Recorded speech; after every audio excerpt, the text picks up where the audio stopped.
भक्ती म्हणजे काय? अंतःकरणपूर्वक भक्ती झाली पाहिजे. कसं अंतःकरणपूर्वक?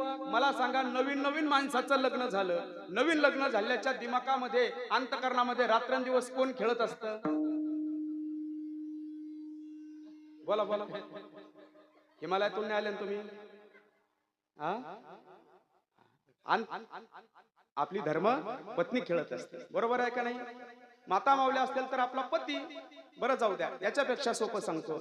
मला सांगा, पहिलं बाळ आपल्याला ज्या वेळेला होतं, पहिलं बाळ झाल्याच्या नंतर ज्या वेळेला आपल्याला समजतं आपल्याला बाळ झालं, त्या रात्रभर मला सांगा, रात्रंदिवस दिमाकामध्ये अंतःकरणामध्ये कोण खेळत असतं? कोणाच्या आठवणीत असते? बोला बोला.